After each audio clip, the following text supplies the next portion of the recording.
Hola a todos, vamos a comenzar con una serie de videos de la unidad 2. Vamos a empezar específicamente con temas de histología. En esta unidad vamos a hablar sobre los tejidos fundamentales, algunas especializaciones de tejidos fundamentales y vamos a hablar también de tejido linfático y piel. Recuerden que también van a tener clases teóricas de embriología con otra docente. Bien. Pensemos primero en los niveles de organización y hasta dónde hemos estudiado hasta ahora. Empezamos estudiando en la primera unidad la célula, la parte de citología, de biología celular. Ahora vamos a subir un nivel en la organización, que es el tejido. Cuando varias células se agrupan, células de determinada característica se agrupan con una función determinada, van a formar tejidos.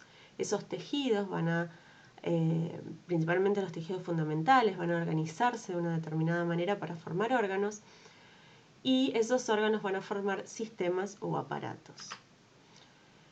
Vamos a empezar ahora definiendo el tejido. Un tejido es un conjunto de células de la misma naturaleza y del mismo origen embrionario que se diferencian de una manera especial, se ordenan, o sea, tienen una arquitectura específica para cumplir una determinada función. Los tejidos en general, o sea, todos los órganos están formados principalmente por 4 tejidos fundamentales, que son el tejido epitelial, que vamos a ver hoy, el conectivo, el muscular y el nervioso. Empecemos por las características principales del tejido epitelial. Las células que lo componen se encuentran muy cerquitas unas de otras, casi nada de sustancia extracelular, prácticamente imperceptible o muy poquita. Fíjense, esto es un ejemplo donde vemos que las células están pegadas y no vamos a ver fibras ni sustancia extracelular entre ellas. Se apoyan siempre sobre una membrana que se denomina membrana basal, que más adelante vamos a ver cómo está compuesta, que la separa de un tejido que siempre se va a encontrar por debajo, que es el tejido conectivo. Es muy importante esta relación con el tejido conectivo por otra de las características del epitelial que no se deben olvidar, es avascular. ¿Qué significa avascular? Que no tiene vascularización, que no tiene vasos sanguíneos. Por lo tanto, de alguna manera se va a tener que nutrir y la nutrición se la va a dar justamente la adyacencia con un tejido muy vascularizado, que es el conectivo que siempre se encuentra por debajo, pero en realidad adyacente a la capa basal. Tenemos una gran clasificación, es el epitelio de revestimiento y el epitelio glandular. En la última clase vamos a ver epitelio glandular, ahora nos vamos a ocupar del epitelio de revestimiento. Acá les dejo, son las mismas características, un poquito más desarrolladas, pero simplemente para recordárselo, las células son adyacentes entre sí. Y una cosa que es particular, recuerden que nosotros no podemos ver en histología, en un microscopio óptico, la forma celular, sino que suponemos la forma de acuerdo al núcleo que tiene. Entonces, en el tejido epitelial, la forma del núcleo se condice mucho con la forma de la célula. Si nosotros vemos, y vamos a ver ahora los ejemplos, un núcleo aplanado, la célula tiene forma aplanada. Si vemos un núcleo redondito, la célula es como un cuadrado, es un cubo, y así. Otra de las características que tiene este tejido es que está muy polarizada cada una de las células. ¿Qué significa? Que vamos a poder diferenciar diferentes caras y cada cara va a tener funciones y características específicas. Y eso lo vamos a ver en un video específicamente. Recuerden que apoya sobre la membrana basal, que también la vamos a ver, la vascularidad. Está muy inervado. Inervado significa que tiene nervios, terminaciones nerviosas. Y esto tiene que ver con las funciones que cumple y el lugar donde se encuentra. Por ejemplo, para que tengan una idea, tejido epitelial nosotros tenemos en la piel. La piel es un lugar, es una zona muy sensible, por lo tanto necesitamos terminaciones nerviosas, necesitamos que algo nos relacione con el medio externo y eso van a ser las terminaciones nerviosas. Bien. Esto, si bien lo vamos a ir viendo a lo largo de todas las clases, en general podemos decir que dentro de las funciones del tejido epitelial, muy importante son las de protección, o sea, de diferentes daños. Van a ver que el epitelio se encuentra forrando superficies, tanto internas como externas. Por lo tanto, es la primera conexión que tenemos con el medio. Entonces necesitamos que actúe como barrera. No solamente como protección, sino de relación. O sea, a través del epitelio vamos a poder absorber sustancias, secretar sustancias, transportar, o sensorial, como lo que dijimos recién respecto de la piel. Homeostáticas, y lo vamos a ver después en los órganos cuando los vayamos tocando, que son esenciales para mantener ciertos equilibrios. Y bueno, funciones reproductivas, por supuesto, porque vamos a tener parte de ese epitelio que se va a dedicar a producir cierto tipo de células que son las gametas. Son epitelios mucho más especializados que lo vamos a ver cuando veamos órganos reproductores. Bien. Clasificación. Muy importante la clasificación en el epitelio de revestimiento, que es el que vamos a ver en esta clase. La primera clasificación que se tienen que acordar es la que les dije recién. Primero, epitelio de revestimiento o glandular, que van a tener características diferentes. Dentro del epitelio de revestimiento nos tenemos que acordar que se clasifica según el número de capas y la forma de esas células. Según el número de capas, puede ser, primero, o simple, una sola capa de células, una al lado de la otra, o estratificado, muchas capas de células. ¿Cómo nos damos cuenta? Nosotros no vemos el borde de la célula, lo que vemos es los núcleos. Entonces, si vemos una capa de núcleos, vamos a decir que ese epitelio es un epitelio simple. Si vemos muchos núcleos, o sea, diferentes capas, vamos a decir que es estratificado. Dos formas un poco entre medio.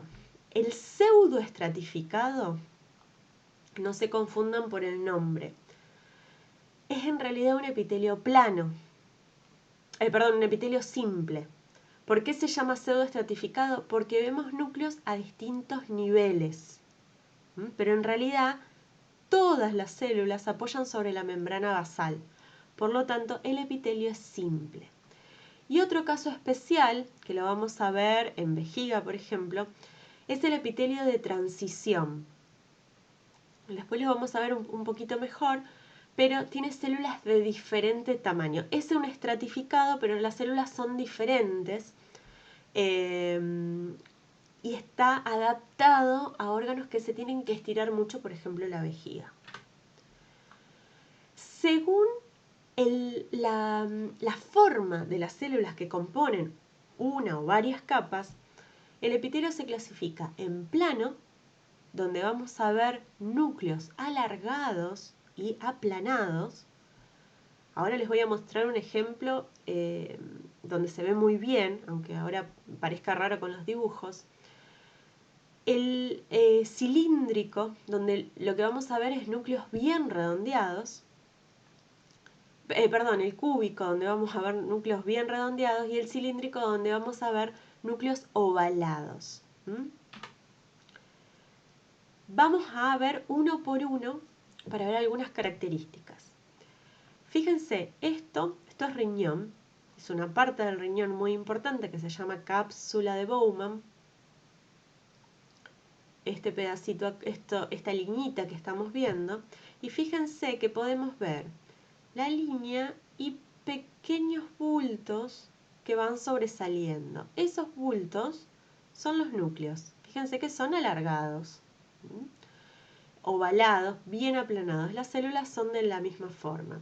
Los ejemplos de este tipo de epitelio lo vamos a ver en los vasos sanguíneos, el endotelio de los vasos sanguíneos, que es una parte del vaso, el mesotelio, que es una membrana que recubre todas las cavidades como la pleura. Y bueno, tenemos acá lo que les dije, la cápsula de Bowman, que se encuentra en el riñón. Vamos al segundo tipo, que es el cúbico simple. Cúbico, un cubo. Las células las vemos redondas y los núcleos los vemos bien redondos. Las células son cuadraditas.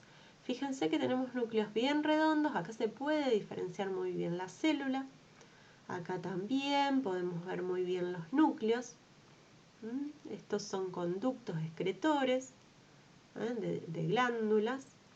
Estos son los folículos de las glándulas tiroides. Esto es riñón, túbulos renales. Y no les puse la superficie del ovario, pero se ve muy similar. Y cilíndrico simple. Fíjense que tenemos los núcleos bien ovalados. Acá se ven perfectamente. Esto es una especialización de la membrana que después vamos a ver. Pero acá estamos viendo una sola capa de célula porque solamente podemos ver un núcleo. Lo que tenemos que empezar a diferenciar son los diferentes tejidos. Fíjense que acá yo les estoy mostrando solamente esta parte. Acá ya tenemos un tejido diferente. El tejido epitelial es esto, que acá dice epitelio, y en este dibujo es esto. Los núcleos acá son basales, pero nos podemos dar cuenta que el núcleo es ovalado, por lo tanto la célula es alargada. El tubo digestivo, no todo, pero en su gran mayoría está compuesto por este tipo de células. Vamos al estratificado. En el estratificado podemos hacer un poco de trampa porque no hay en el organismo humano muchos estratificados. Sí tenemos el plano estratificado, que si lo vamos a ver un montón, que el ejemplo típico es la piel y el esófago, ¿no? Son los preparados que más vamos a ver en los prácticos. Primera característica, vemos muchos núcleos. El epitelio es desde acá, desde esta capita que está acá, hasta acá. Fíjense que acá vemos algunos núcleos perdidos. En este caso es desde acá, después vamos a ver, esto es piel, pero vamos a ver algunas características de qué es esto, pero lo vamos a considerar desde acá hasta acá. Fíjense que el color es diferente. Esto es tejido conectivo, esto es tejido conectivo. Fíjense que el color es muy distinto a esto. Entonces, lo primero que vemos, ¿cómo nos damos cuenta que es un tejido estratificado? Un epitelio estratificado, porque vemos muchas capas de núcleos. Muchas capas de núcleos. Una característica que tiene el epitelio estratificado es que los núcleos más basales, o las células más basales, son diferentes a las células más superficiales. ¿Por qué decimos que este tejido es plano si acá yo estoy viendo núcleos más redondos? Porque la definición la dan las células más superficiales. Entonces, si ven, estas células son más planas, por lo tanto el epitelio es plano estratificado. Siempre cuando nos vamos hacia la parte más basal, o sea, hacia adentro del tejido, las células van a ser más redondeadas, poliédricas. Y se van haciendo más planas a medida que van llegando a la superficie. Como les dije, ejemplos típicos, esto es esófago, esto es piel. Muy raro simplemente porque solamente lo vamos a encontrar en un lugar, que es el conducto excretor de glándulas sudoríparas, vamos a ver el cúbico estratificado. Ningún otro órgano en el cuerpo humano tiene cúbico estratificado, así que recuerden que este es el único ejemplo. En este por ahí no se ve muy bien, pero acá sí podemos lograr ver un poquito mejor. Esto es el conducto, o sea, todo esto. Ya después tenemos otro tejido. Esta es la luz del conducto y fíjense que podemos diferenciar en algunas partes dos capas de núcleo. Es biestratificado. Son dos capas de este tipo celular que es cúbico. Cilíndrico estratificado, más raro todavía. Solamente una partecita de la uretra, que es un órgano del sistema urinario, es el que tiene este tipo de de epitelio, así que solamente acuérdense que esto está acá y también son 2 capas. Vamos a este que sí es muy frecuente, el pseudoestratificado. Acuérdense que el pseudoestratificado en realidad es plano. Perdón, es simple. Fíjense esto. Nosotros tenemos núcleos a diferentes niveles. Si están a diferentes niveles, lo primero que podemos pensar es que es estratificado, pero no, porque cuando seguimos a cada una de las células, todas apoyan sobre la membrana basal. No sabemos todavía lo que es la membrana basal, pero fíjense que todas llegan al mismo lugar. Entonces no podemos decir que es estratificado. En realidad es un epitelio simple, pero que como parece estratificado, se le puso el nombre de pseudoestratificado. Este es el epitelio típico de las vías aéreas. Lo vamos a encontrar cuando veamos el sistema respiratorio. El núcleo generalmente es basal, pero van a ver que en algunas células no. Y tiene algunas especializaciones de la membrana que le van a hacer cumplir justamente su función. El otro epitelio raro que habíamos visto es el estratificado de transición. Acá sí es estratificado, pero a diferencia de lo que vemos en el plano estratificado, las células son de diferentes tamaños, pero de acuerdo a cómo se encuentra el órgano. Este es el epitelio típico que encontramos en la vejiga, y la vejiga tiene una característica muy importante. Necesita expandirse cuando está llena de orina y achicarse, o sea, es bien elástica, cuando ya no la tiene. Entonces, necesita algunas características que hagan que cuando se estire, ese epitelio no se rompa, porque es muy importante porque es una barrera. Entonces, ¿cómo se soluciona esto? En una vejiga vacía, las células que están más basales, o sea, contrario a la luz del órgano, estas están en contacto con la orina, estas no, estas van a ser más pequeñas. Y las que están más cerca de la luz o dan a la luz son más grandes. ¿Por qué? Porque cuando se estiran van a quedar todas como células aplanadas. Entonces, siempre nos tenemos que fijar en qué estado estamos viendo el órgano en el microscopio. Podemos verlo como una vejiga vacía o lo podemos ver estirado. Fíjense que acá se ve muy bien cómo las células más basales tienen menos citoplasma. ¿Cómo me doy cuenta que tienen menos citoplasma? Porque los núcleos están más juntos. Entonces las células son más pequeñas. En cambio acá lo que estamos viendo es mucha separación entre los núcleos y núcleos más grandes. Entonces pensamos, la célula es más grande, tiene más citoplasma. Bien, hasta acá este primer video, esta primera clase. ¿Qué nos tenemos que acordar? La definición de tejido. ¿Cuáles son los 4 tejidos fundamentales? Por ahora eso solamente. ¿Cuáles son las características más importantes del tejido epitelial? ¿Por qué? Porque eso nos va a permitir diferenciarlo de los otros tejidos fundamentales. Y sí, muy bien la clasificación de tejido epitelial de revestimiento, porque eso nos va a poder hacer un diagnóstico después de cada uno de los órganos que vamos a ver. Entonces, si nosotros logramos identificar cada uno de los tipos de epitelio, va a ser una forma de identificar después los órganos. Recuerden que tienen una guía que es obligatoria, que ya está subida a Schoology y la tienen que entregar antes de la siguiente clase, o sea, todavía tienen tiempo.